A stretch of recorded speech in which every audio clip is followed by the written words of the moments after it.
오늘 본문 말씀을 통해서 주 예수님을 기다리라는 제목으로 여러분과 함께 은혜 나누기 원합니다. 우리 먼저 말씀에서 기도하겠습니다. 살아계신 여호와 아버지 하나님, 우리에게 주신 일용할 양식 또한 우리의 영을 살리고 우리 인생을 복되게 하는 생명의 양식을 받는 시간입니다. 성령 하나님 말씀 속에 역사해 주시고 우리의 생각, 우리의 인생관, 우리의 신앙 말씀을 통해서 보여주시고 순종하며 결단하도록 이 시간을 통해서 놀랍게 역사해 주옵고 예수님 이름으로 기도드렸습니다. 아멘.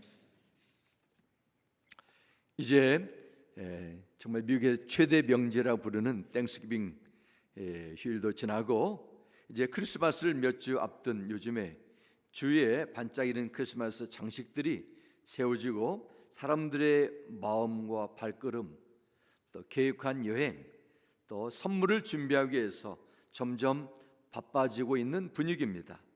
크리스마스는 정말 유럽, 미주, 아시아뿐만 아니라 전 세계적으로 번지는 큰 명절처럼 되어가는 것 같습니다. 한 문화처럼 이제는 사람들이 인식하는 추세입니다. 이런 질문을 해봤습니다. 과연 얼마나 많은 사람들이 이처럼 분주한 이때 크리스마스의 그 스피릿, 여기에 대해 의미를 과연 알고 있을까? 또한 크리스마스의 주인 되신 예수 그리스도께 얼마나 많은 관심을 가지는 시간을 가질까? 그런 질문을 해봤습니다. 정말 믿는 성도라 해도 영적으로 깨어있지 않게 되면은 성탄절의 참된 의미를 다 잊어버리고 쉬운 때에 대강절이 주는 유익은 과거 어느 때보다도 크다고 믿습니다. 대강절은 교의력으로 성탄절 전에 4주간을 말합니다. 그래서 12월 첫 주일을 맞이하기 전 주부터 시작하는 4주인데 오늘이 바로 대강절을 시작하는 첫 번째 주일입니다. 대강절을 라틴어로 애드벤트 이렇게 부르는데 공항이나 기차역에서 곧 도착할 손님을 계속 기다린다는 의미가 담겨져 있습니다. 대강절에는 우리의 마음이 세상의 복잡한 것에 빼앗기지 않고 장차 오실 인류의 구원자 메시아를 간절히 기다리다가 아기 예수를 직접 만났던 시몬처럼 예수님의 오심에 대해서 깊이 묵상하며 앞으로 마지막 때 다시 오실 예수님을 기다린다, 이런 의미가 담겨져 있습니다. 이제 몇 주 후에 여러분도 성탄절을 맞이하게 될 텐데 이 세상에 주는 너무도 반짝이지만 혼란스러운 문화에 휩쓸리지 않고 크리스마스의 참 주인 되시는 예수 그리스도는 어떤 분이고 그분을 믿고 따른다는 것은 무엇을 말하는가에 대해서 오늘 본문을 통해서 나누며 주 예수님의 이 땅에 오신 참된 그 의미와 기쁨이 여러분 가운데 더욱더 생생하게 나타나게 되기를 주님의 이름으로 축원합니다. 먼저 우리는 이 말씀을 통해서 예수님의 이 땅에 오신 목적에 대해서 한번 묵상하기 원합니다. 예수님께서 이 세상에 오신 목적은 영원한 생명을 주시기 위함이라 하십니다. 먼저 요한복음 1장 1절에 이렇게 말씀합니다. 태초에 말씀이 계시니라. 이 말씀이 하나님과 함께 계셨으니 이 말씀은 곧 하나님이시니라 하십니다. 여기서 태초란 the beginning, 이 말씀이 나옵니다. 창세기 1장 1절에도 태초란 단어가 나옵니다. 그러나 요한복음에 나오는 태초와 창세기에 나오는 태초는 다른 의미가 있습니다. 요한복음에서 말씀하는 태초는 우주 만물이 창조되기 전에 영원한 시간대, 시간이 없는 우리가 계산하는 그런 시간으로 표현할 수 없는 영원의 때를 의미합니다. 예수님은 이 세상이 창조되기 그 전에 존재하신 분이라는 것입니다. 또한 1절 보면 이 말씀이 하나님과 함께 계셨다, 이렇게 요한복음 1장 1절을 말씀합니다. 하나님과 함께 계셨다. 의미는 예수님은 성부 하나님, 성령 하나님과 마주 대하시면서 인격적인 관계를 가지시며 존재하신 살아계신 하나님이란 뜻입니다. 요한복음 17장 5절 말씀에도 이렇게 기록합니다. 아버지여, 창세전에 내가 아버지와 함께 가졌던 영화로서 지금도 아버지와 함께 나를 영화롭게 하옵소서. 이 말씀이 있습니다. 예수님은 자신을 창세전에 나는 하나님 아버지와 항상 영광 가운데 계셨다, 이렇게 선언하십니다. 이처럼 요한복음은 예수님을 성부 하나님과 영원 전부터 늘 함께 계셨던 하나님으로 분명하게 선언하고 있습니다.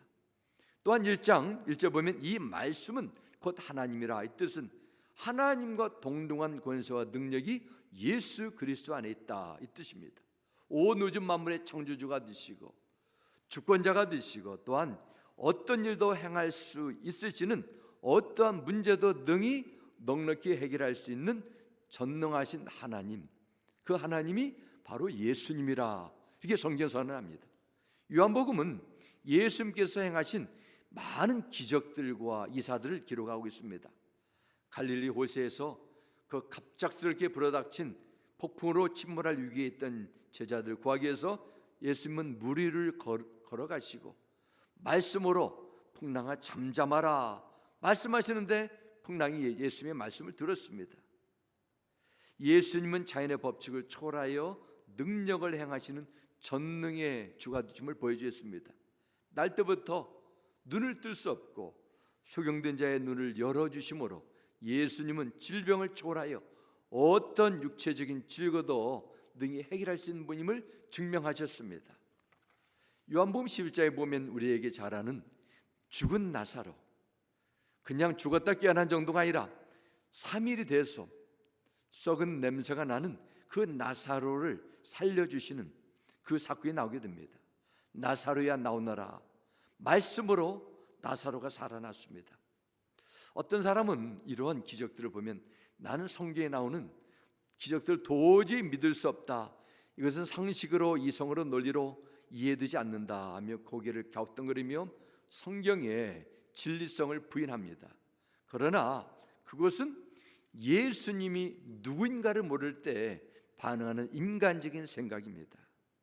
예를 들면 물과 바다를 만드시고 사람 흙으로 지어 생기를 불어넣어주신 분이라면 물을 포도주로 만드시고 갈릴리 바다의 풍랑을 잠잠케 하신 죽은 사람을 살리는 것이 뭐가 문제가 되겠습니까?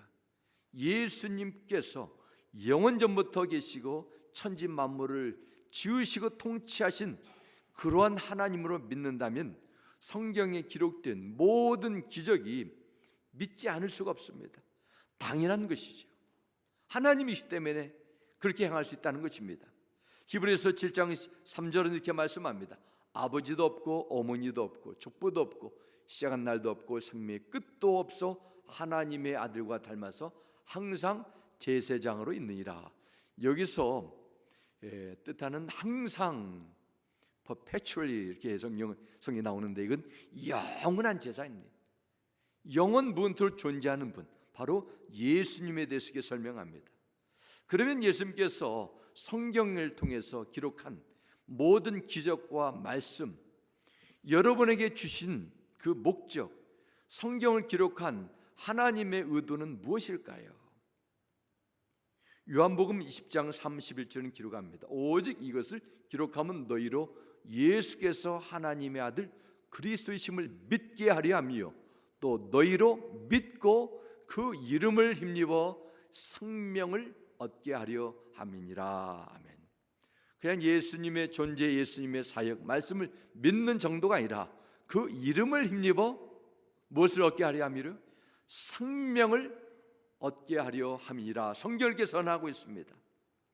예수님께서 행하신 모든 기적 말씀을 기록해서 여러분과 저에게 주신 목적, 예수님께서 하나님이 세상에 보내신 구원자임을 믿게 하고 그 믿는 믿음으로 영원한 생명을 얻게 하려는 하나님의 기대와 소원이 있다는 것입니다. 그래서 생명의 근원 되시는 참빛인 예수께서 인간의 죄와 죽음의 문제를 해결하시고 인류에게 생명을 주시는 구원자로 이 세상에 인간의 몸, 가장 연약한 아기의 몸으로 오셨다는 것입니다. 사실 예수 안에 있는 참된 생명의 구원의 소식은 온 인류에게 계속 비추고 있었습니다. 구약에도 신약에도 비추고 있었습니다. 그러나 죄와 어둠과 거짓의 영이 지배하는 이 세상 가운데 살고 있는 인간은 하나님의 이 구원의 역사, 예수 안에는 생명의 그 축복을 제대로 알 수도 없고 볼 수도 없었습니다. 그 말씀이 요한복음 1장 10절 이렇게 나옵니다. 그는 세상에 계셨다. 세상이 그로 말미암아 생겨났는데도 세상은 그를 알아보지 못했다 기록합니다. 여기서 세상은 이 세상에 살아가는 모든 사람들을 칭합니다. 사람들이 예수께서 생명을 주시는 분으로 받아들이기를 거부하고 우습게 여겼다는 것입니다. 그 유대인 엉뚱한 종교 지도자였고 또한 저 갈릴리 시골에 사는 목수 요셉의 아들 정도로 여긴 사람들도 많았습니다. 예수님은 귀신의 왕 바알세불의 종이라고 조롱하는 사람들도 많았습니다. 예수님을 유대 율법을 가리키는 랍비 선생 정도로 가르치는 그런 정도로 예수님을 대하고 나는 그런 예수에 대해서 안다 그렇게 치부했습니다. 이 시대에도 내가 아는 예수, 내가 믿는 예수, 그 책을 통해서 또 온라인의 매개체를 통해서 그렇게 말하는 사람들이 얼마나 많습니까? 그러면은 오늘 사는 사람들은 예수에 대해서 제대로 알 수 있다 이렇게 자신 있게 말할 수 있을까요? 그렇지 않습니다. 지금도 크리스마스 성탄절을 우리가 준비하면서 사람들은 말합니다. 예수는 필요 없다. 나는 산타크루스는 알아도 예수 모른다. 그렇게 말하는 사람도 있습니다. 안다. 참 중요합니다. 제대로 알아야 되지요. 온전히 알아야 됩니다. 아는 만큼 뭔가 보인다 이런 말이 있습니다. 인생을 오래 사신 어른들이라 특정한 분야에 오랜 열정과 시간을 쏟아부어서 큰 업적을 남기신 분들은 잘 이해하실 것입니다. 이 분야에 만 시간이 아니라 몇만 시간 내 인생을 투자해 보니까 이게 보인다는 것입니다. 한 분야에 오랫동안 경험하신 분들은 기계를 다 뜯어보지 않아도 소리만 들어도 모양만 봐도 어디에 문제가 있는지 정상인지 이것을 어떻게 해결해야 되는가를 안다고 합니다. 신앙생활 속에서도 하나님의 은혜를 풍성하게 온전하게 누리기 위해서도 어설프게 아는 것이 아니라 제대로 아는 것이 참 중요합니다. 내가 아는 예수님이 어떤 분인가 따라서 여러분이 크리스마스를 맞이하는 마음의 자세의 정도는 천지 차이가 될 것입니다. 그래서 예배소 1장 17절에 하나님을 알고 주님을 아는 것에 대해서 이렇게 말씀합니다. 우리 주 예수 그리스도의 하나님 영광의 아버지께서 여러분에게 지혜와 계시의 영을 주셔서 하나님을 알게 하시기를 기도합니다. 기록합니다. 에베소 교회 성도들이 하나님을 알았기 때문에 성도가 되고 교회 생활하는 거 아닙니까? 그러나 사도 바울은 그렇게 얘기하지 않았습니다. 아니 성령께서 그들이 아는 정도는 있는데 너무도 피상적이고 미숙한 그 자리에 정체된 것을 알고 바울을 통해서 하나님을 제대로 알라는 것입니다. 베드로서 1장 2절 말씀에도 하나님과 우리 주 예수를 알므로 은혜와 평화가 여러분에게 더욱 풍성하여지기를 바랍니다.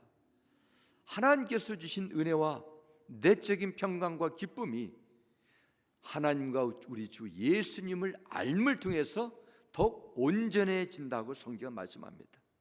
풍성한 교회 생활, 신앙생활하는 비결, 하나님과 예수 그리스도를 더욱 깊이 아는 데있음을 인정하시기 바랍니다. 그분이 나에게 찾아오셔서 영원한 생명을 주신 그런 구원자로 아셔야 돼요. 예수님을 바로 알아야 그분 안에 있는 영적 권세 미보 이 악한 세상에서 믿음을 지키고 맡겨진 부분 끝까지 인내하며 감당할 수 있습니다. 여러분이 예수님에 대해서 제대로 알 때 그분이 주시는 은혜에 힘입어 세상은 끊임없이 요동치고 환경은 점점 어두워지고 혼란해진다 할지라도 주님 주시는 평강과 위로와 소망을 유지할 수 있다는 것입니다. 사랑하는 성도 여러분, 우리가 예수 그리스도의 오심을 준비하는 대강절을 맞이하면서 크리스마스의 분위기에 이 세상의 문화에 휩쓸지 않고 태초부터 계셨던 영원한 말씀이요 성부 하나님과 함께 계셨던 예수님께서 여러분에게 영원한 생명의 복을 주신 그 은혜를 더욱더 깊이 알아가고 감사하는 시간 되기를 주 이름으로 부탁드립니다. 아멘. 그러면 예수께서 생명의 주가 되신 유래에서 어떤 일을 하셨나, 어떻게 생명의 선물을 주셨나에 대해서 나누기 원합니다. 그래서 바로 주님은 하늘의 미랄이 되셨다는 것입니다. 주님은 하늘의 미랄로 오셔서 미랄의 생애를 사셨어요. 예수님은 온전히 희생하시고 헌신적인 삶을 그대로 다 드러내셨습니다. 그 결과로 죄와 저주에 빠진 인생이 구원의 은혜에 동참하게 된 것입니다.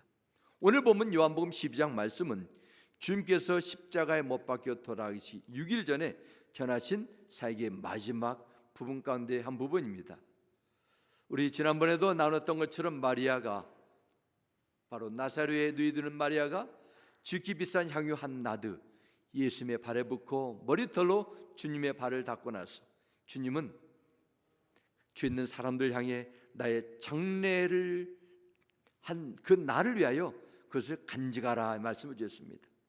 주님은 이제 십자가의 죽음, 미랄이 땅에 떨어져 완전히 다 성화되는 그때가 오게 됨을 알고 준비하셨습니다.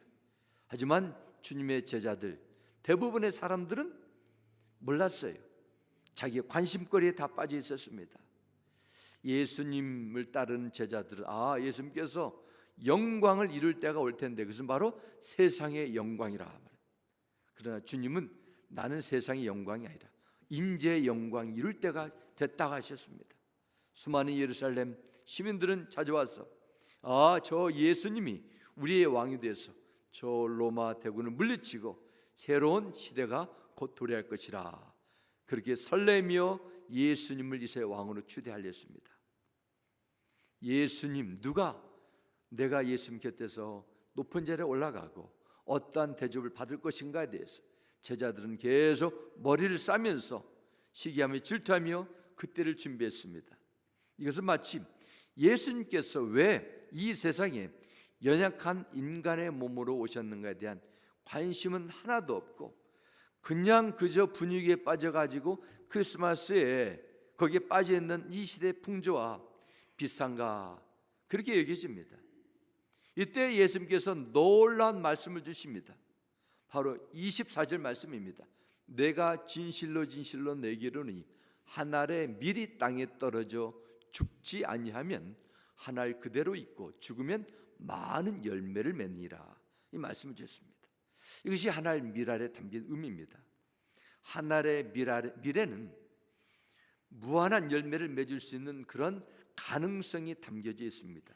그런데 그 밀알이 때가 되면은 그냥 입에서 공중에서 저절로 열매가 맺히는 것이 아니라는 것입니다.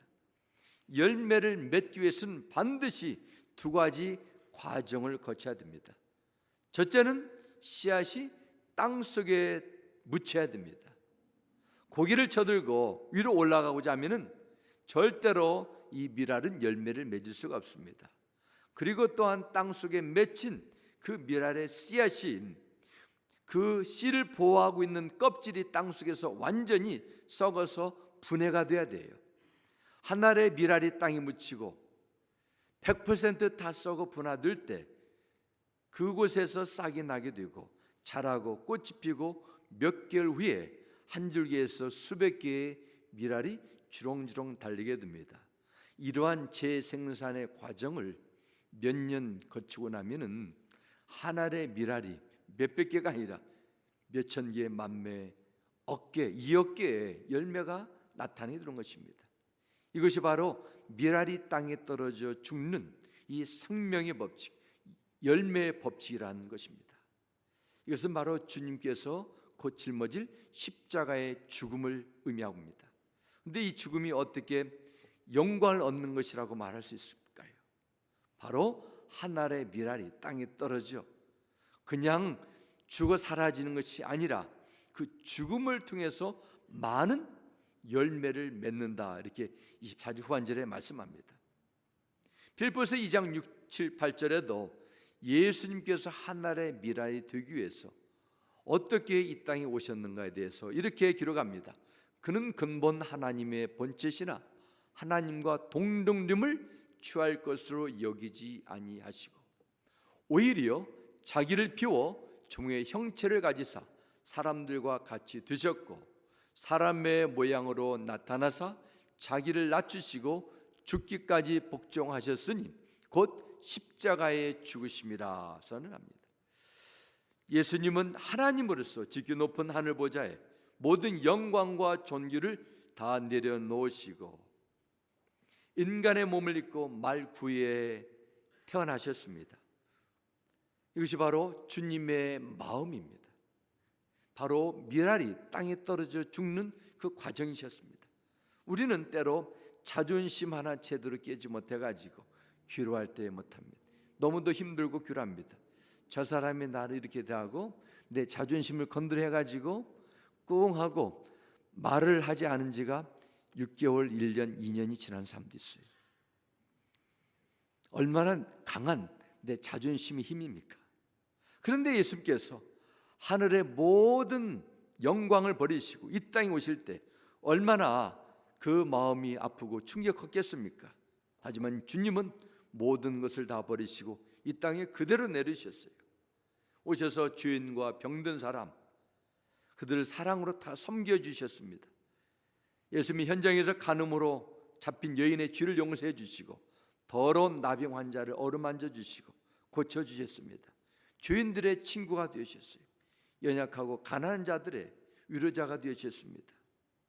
그럼에도 주님은 모든 사람부터 천대와 모욕을 다 당하셨어요. 결국 하나님께서 정하신 때 십자가에 죽으셨다고 성경 기록합니다. 온전히 죽으시고 무덤에 묻히셨어요. 그런데 놀라운 것은 그 주님께서 장사 지낸 지 3일 만에 다시 살아나셔서 바로 죽음의 저주를 깨뜨릴 수 있는 부활의 주가 되심을, 부활의 첫 열매가 되심을 생생하게 증거해 주셨습니다. 이걸 통해서 예수님만이 인류에게 생명의 구원자가 되심을 확증해 주신 것입니다. 부활하신 주님께서 마침내 오순절마가 다락방에 약속하신 성령님을 기름 붓듯 부어 주셔서 성령 충만을 받은 제자들과 120명의 성도들이 예수 안에 있는 하나님의 구원과 생명에 대해 증거하자 하루에 3,000, 4,000, 5,000명이 회개하는 놀라운 회심의 역사가 나타나게 되고 그 복음의 불길이 예루살렘 한 도시에 머물지 않고 바로 유대로, 사마리아로, 소아시아로, 유럽으로 퍼져나가고 오늘 여러분과 저에게까지 이 구원의 은혜를 힘입게 된 것입니다. 예수 그리스도의 이 땅에 오신 그 놀라운 그 십자가의 죽음의 사건이 바로 헛되지 않고 그 부활의 열매가 돼서 주님의 이름을 세운 많은 교회들이 있고 고통과 시루에 빠진 영혼들에게 소망을 주고 절망과 저주에 빠진 영혼들의 구원에 힘입는 그 놀라운 은혜가 있음을 기억하시 바랍니다. 이런 면에서 예수님의 희생과 죽음은 결코 헛되지 않고 놀라운 새 생명의 역사를 창조하셨다. 그 놀라운 하나님의 구원이 예수 그리스도에 임하고 예수 그리스도에서 이루어지는 것을 기대하며 깊이 묵상할 수 있는 이 대강제 시간이 되기를 주님의 이름으로 간절히 소원합니다. 세 번째, 우리는 이 주님께서 주신 이 미랄의 법칙, 주님의 십자가의 죽음으로 2000년 전의 사건을 끝나지 말고 오늘을 사는 나에게 적용하라는 뜻입니다. 이 말씀이 중요합니다. 25절 말씀은 주님이 이렇게 말씀하십니다. 자기의 생명을 사랑하는 자는 잃어버릴 것이요 이 세상에서 자기의 생명을 미워하는 자는 영생하도록 보존하리라 말씀했습니다. 여기에서 자기의 생명, 이건 포시케라는 히브리 말로 인간의 육적, 혼적인 생명을 의미합니다. 인간의 육신적, 정신적 생명을 사랑하는 사람, 이것을 자기의 생명을 사랑하는 자, 이렇게 설명할 수 있습니다. 자기의 생명을 미워하는 자, 이 25절 중반절에 나오는데요, 이 뜻은 자기를 정말 미워하는 것이 아니라 덜 사랑한다. 다시 말씀드리면 우선순위가 있다는 것입니다. 먼저 나를 먼저 사랑하면 자기의 생명을 사랑하며 사는 인생이 되는 것이고, 먼저 하나님을 사랑하면 자기의 생명보다 하나님을 사랑하는 것입니다. 자기 생명을 미워하는 것이 되는 것입니다. 하지만 세상에 자기의 생명을 사랑하지 않는 사람이 누가 어디 있겠어요? 내가 사랑하기 때문에 스트레스 받고 싸우고 어떤 때는 기분 나빠하지 않습니까? 내가 당연히 누릴 사랑이 되지 않기 때문에 질투하고 경계하는 거 아닙니까? 그리고 세상에 자기의 생명을 미워하는 사람이 도대체 누가 있을 거예요? 이것은 참으로 인간적인 사고방식으로 도저히 이해가 되지 않고 받아들이기 쉽지 않은 역설적인 진리입니다. 그런데 주님은 자신의 생명을 사랑하는 자는 잃어버릴 것이요, 그렇게 됐지만은 자기의 생명을 미워하는 자는 그냥 더 좋아지는 정도가 아니라 어떻습니까? 영생하도록 보전하리라, 이런 말씀을 주셨어요. 이 말씀이 무슨 뜻일까요? 이것은 바로 자기 자신을 하나님께 온전히 맡기 때문에, 이것은 다른 사람 볼 때는 내가 내 생명을 미워하는 것처럼 어리석은 인생을 사는 것처럼 보인다는 것입니다. 그러나 하나님은 그런 사람의 생명을 끝까지 지켜주신다, 이 말씀입니다. 우리가 먼저 하나님을 사랑하고 먼저 하나님의 나라와 그의 의를 구하면 이 모든 삶의 문제 하나님께서 지켜돌봐 해결해 주신다, 이 주님의 약속이 여기에 있습니다. 사실 내가 가지고 있는 너무도 아깝고 소중한 것을 누구에게 맡기는 것 너무도 어려운 일입니다. 그래서 요즘에는 가정에서도 남편과 아내 그 은행 어카운트도 따로 열라, 그런 말도 하고 있습니다. 하물며 누가 자신의 생명을 다른 사람에게 맡길 수 있겠습니까? 우리는 많은 경우에 미래보다도 현재적인 내 자신을 사랑하기 때문에 이렇게 참고 견디면 좋겠다는 것을 알면서도 현재 즐거움과 현재 위의 사랑을 위해서 여기에 쏟아붓습니다. 사람의 사랑의 우선순위가 먼저 내가 되고 내 육신의 욕심, 안목의 정욕, 이생의 자랑이 우선순위가 된다면 그 사람은 자기의 생명을 사랑하는 것이 있는 것입니다. 그런데 하나님 보시기에는 그 영원한 것을 포기하고 잠시적인 한시적인 것을 먼저 추구하는 거라는 것입니다. 현재 자기를 먼저 사랑하다가 미래를 포기하는 자가 얼마나 세상에 많습니까? 주님, 현재가 있습니다. 영원한 미래가 있습니다. 그것을 사랑으로 표현해서 내가 가진 그 사랑이 어디에 먼저 우선을 둘 것인가, 먼저 미래를 주님을 위해서 맡기는 자만이 영생하도록 보전하게 된다는 약속이 있습니다. 우리가 살고 있는 이 세상의 풍조, 문화, 가치관은 나의 만족, 나의 성취를 위한 열심을 가지고 있습니다. 자신의 권리, 자신의 인생을 소중히 여기는 시대적인 풍조 속에서 자신을 미워하고 오히려 다른 사람을 섬기라는 것을 말하면 사람들은 이거 너무도 어리석고 유치한 그런 삶처럼 보일 수도 있습니다. 바로 그것은 우리의 본성이, 지금까지 살아온 내 인생의 습관이 어떻게 해서든지 나는 손해보지 않고 내가 누릴 수 있는 것, 가능한 한 내가 하고 싶은 것 살도록 계속 이끌어왔고, 거기에 우리는 너무도 편안하게 지금 정착이 다 되어 있습니다. 고통이 없고 손해보지 않고 그대 사는 것 가장 안전하고 가장 현실적이고 효율적인 그런 인생을 사는 법이라 말합니다. 이것은 교회 안에나 교회 밖에나 대부분 더 비슷비슷합니다. 내가 마음에 들지 않으면 모든 것이 다 시험거리예요. 내가 손해보면 아무리 주님의 일이라도 그것이 보이지 않습니다. 이것이 바로 문화 풍조입니다. 우리가 살고 있는 이 시대에 보여지는 사람들의 인생관이에요. 그런데 한 번도 본 적이 없는 예수님을 내가 더 섬기고 내 생명을 미워하라. 정말 어려운 도전의 문제입니다. 그러나 나만을 위한 하나님 그대로 사는 삶, 가장 큰 이슈는 어디에 있습니까? 그런데 인생이 무한정 이루어지지 않고 그냥 육의 삶, 어떤 변화가 나타나지 않고 그대로 살다가 끝나고 만다는 것입니다. 손해보는 것도 없고 얻는 것도 없어요. 그냥 그대로 잠잠히 있다가 사라지는 것입니다.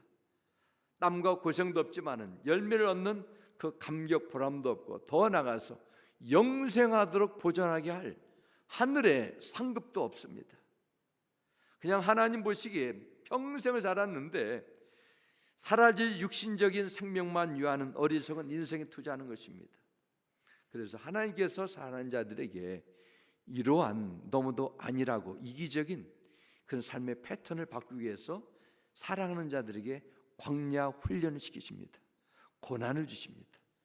실패를 경폐하셔서 이 세상 쓴맛 단맛 다 보게 되고 내가 바라볼 것은 천국이구나, 여기에 눈을 뜨게 하는 것입니다. 하나밖에 없는 나의 인생, 나의 행복을 위해 힘쓰고 열심히 살면 그 인생이 행복할 것이라고 여기지만 하나님 관점에서 보면 어떻습니까? 이 인생 내가 살려주고 은혜를 주시면 열매를 맺어야 될 텐데 한 가지 열매만 계속 붙들고 있으니까 주님 보시기 얼마나 안타깝겠습니까? 그 열매로 인해서 영원한 상급을 받아 누려야 되는데 계속 시간이 지난 거예요. 1년, 2년, 5년, 10년 육적인 생명을 벗어날 그런 기미가 보이지 않기 때문에 하나님은 광야로 밀어붙일 때가 있어요. 그래서 우리는 광야 생활도 고난도 주 안에서 유익이 됨을 믿으시기 바랍니다. 예수님은 영적인 이 미랄 법칙을 따른 자들에게 주어지는 미래의 약속이 있습니다. 그 내용이 26절에 이렇게 나옵니다. 사람이 나를 섬기려면 나를 따르라. 나 있는 곳에 나를 섬기는 자도 거기 있으리니 사람이 나를 섬기면 내 아버지께서 그를 귀히 여기시리라. 아멘. 26절에 보면 현재형과 미래형이 같이 있어요. if, 지금 이 시대, if, 그리고 미래, 아버지가 어떻게 할 것인가, 하나님께서 미래에 어떤 보상이 있을 것인가 약속 주셨습니다. 이것은 주님께서 이 시대를 사는 여러분과 저를 포함한 모든 그리스도인들에게 주시는 시험입니다. 시험 문제예요. 여러분이 앞으로 주님 앞에 서게 될 그 날이 반드시 오게 때인데 그 날에 하나님께서 여러분을 평가하실 때 거기에 대한 준비하라는 겁니다. 매년 12월이 되면은 기업이나 비즈니스 하시는 분들은 한 해를 다 마감하면 지출한 것 그리고 얻은 수익을 다 계산하는 연말 정산을 다 하게 됩니다. 우리는 어차피 한 번밖에 없는 인생, 하늘의 미랄에 불과한 삶입니다. 자기 인생이 아주 특별하고 영원한 것처럼 애지중지하고 사랑하고 아끼지만은 결국 주님의 때가 되면은 주께서 부르시면 피할 수 막을 수 있는 사람은 이 세상에 한 번도 없습니다. 이것은 영원한 하나님의 영적인 법칙입니다. 결국 우리는 하늘의 미랄이 되는 거예요. 이 썩어 없어질 하늘의 미랄을 가지고 어떻게 사냐, 이 주님은 다시 한번 말씀하십니다. 이게 쉬운 것은 아닙니다. 그래서 로마서 7장 22절 3절 이렇게 말씀합니다. 내 속사람으로는 하나님의 법을 즐거워하되 내 지체 속에서 한 다른 법이 내 마음의 법과 싸워 내 지체 속에 있는 죄의 법으로 나를 사로잡는 것을 보는도다. 사도 바울의 겸손한 고백입니다.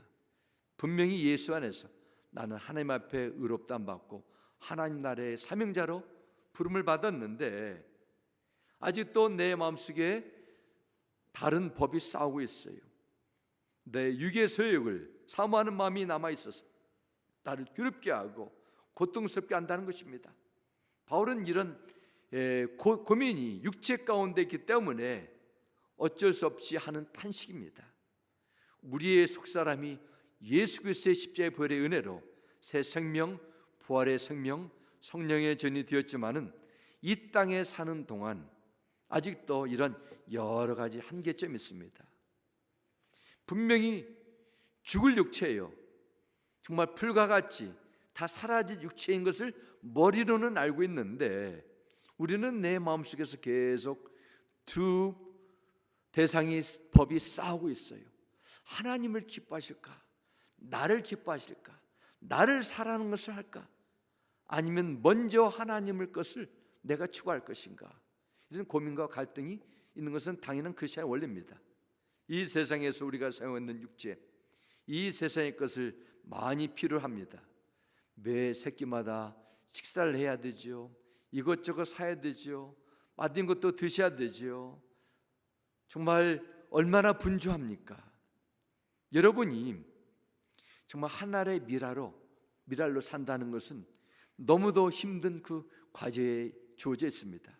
하나님은 모든 인생에 대해서 내가 받은 이 하나의 미랄을 다시 돌려드려야 될 그때가 있음을 기억하고 이 세상 남은 인생 주님 앞에 보시기에 충성되게 지혜롭게 잘 준비하라 이렇게 말씀합니다. 그러면 어떻게 내가 하나의 미랄 뒤에 열매를 맺을 수 있습니까? 열매를 맺도록 내 미랄이 땅에 묻힐 수 있습니까? 이게 퀘션입니다. 신앙생활에 지름길이 없습니다. 속성이 없어요. 결국 하나님은 광야 훈련을 통해서 하나님의 그 말씀의 훈련을 통해서 내 권리와 우선순위가 먼저 주께로 향하도록 그런 과정을 거치게 하십니다. 이 세상에 있는 어떤 식물도 어제 땅에 묻혔는데 오늘 즉시 열매를 맺는 그 식물은 없습니다. 인내하고 기다려야 돼요. 광야의 시간도 필요합니다. 나의 사랑을 내려놓는 그 훈련이 필요합니다. 예수 그리스도가 내 인생의 주인 되심을 실제로 드러나는 인생의 그 과정이 요구된다는 것입니다. 그래서 우리는 하나님의 말씀이 계속 내 안에서 읊조리도록 묵상하는 훈련이 필요합니다. 일주일에 30분 하나님의 말씀 듣고 집에 가서 내 신앙을 유지한다는 것은 이것은 불가능을 기대하는 것밖에 되지 않습니다. 하나님의 말씀, 우리가 금년 2011년에도 하나님의 말씀을 주하러 묵상하라 그 표를 세웠습니다. 묵상하는 가운데 내가 가지고 있는 내 사랑의 중심된 내 육의 포커스된 인생관이 하나씩 떠나게 되고 내가 가지고 있는 왜곡되고 잘못된 감정을 버리게 되고 하나님의 말씀에서 나오는 생명의 생각, 진리의 생각, 하나님께서 기뻐하시는 성령의 생각이 내 안의 자리에 점점 안착될 때 그때부터 우리는 내 마음속에서 변화가 나타나게 된다는 것입니다. 그때부터 나를 사랑하는 그런 태도나 생각에서 벗어나 하나님 중심적인 생각으로 전환이 됩니다. 교회 오래 다녔다고 뭔가를 했다고 절대로 인생이 달라지지 않습니다. 이런 변화의 과정이 되고 내 잘못된 생각이 설득될 때 말씀을 통해서 새로워질 때 이런 미랄의 열매가 드디어 맺게 되는 과정이 이루어지는 것입니다. 사랑하는 성도 여러분, 여러분 가운데 아직도 마음속에 불확실한 미래 때문에 염려와 근심이 있지 않습니까? 두려움으로 편안한 잠을 누지 못하고 있습니까? 무력한 그런 마음 때문에 삶이 고단하고 힘들지 않습니까? 사람들이 주는 상처로 아직도 마음의 아픔과 분노가 남아있지 않습니까? 예수 그리스도 안에 생명이 있기 때문에 이 생명은 사람들의 빛이라 말씀하셨습니다. 문제는 누가 나를 다스리는 것이지요. 내 안에 있는 예수의 생명의 씨앗이 땅에 떨어지냐 아니면은 저 멀리 지금 방치해두고 있냐는 것입니다. 예수님께서 내 마음의 중심을 다스리냐 아니면 나의 자아, 나의 자존심, 내 사랑이 나를 지배하냐, 여기가 문제입니다. 주님께서도 요한복음 15장 7절에 말씀하셨습니다. 너희가 내 안에 거하고 내 말이 너 안에 거하면 무엇이든지 원하는 대로 구하라. 그리하면 이루리라 말씀하셨습니다.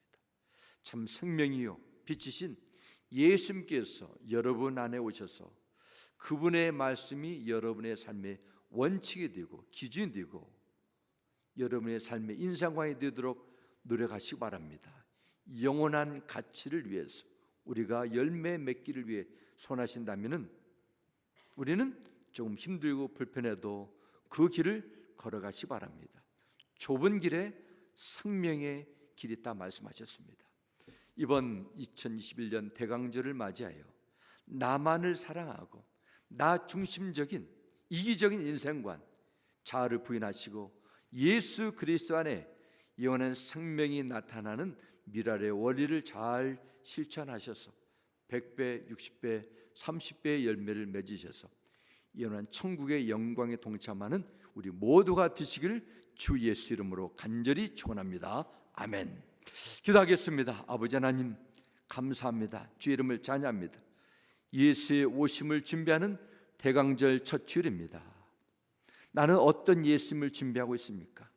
아니 나는 이 세상의 여정을 다 마친 후에 천국에서 어떤 예수님을 맞이할 준비를 하고 있습니까? 오늘 이 말씀을 통해서 내 인생관 예수님을 향한 내가 아는 지식이 달라지기 원합니다. 깊어지기 원합니다. 영원한 세계 속에서 내 인생관을 다시 정립하도록 성령 하나님 말씀을 통해서 내 잘못된 습관을 고쳐 주시옵소서. 잘못된 생각을 새롭게 하여 주옵소서. 예수님의 이름으로 기도드렸습니다. 아멘.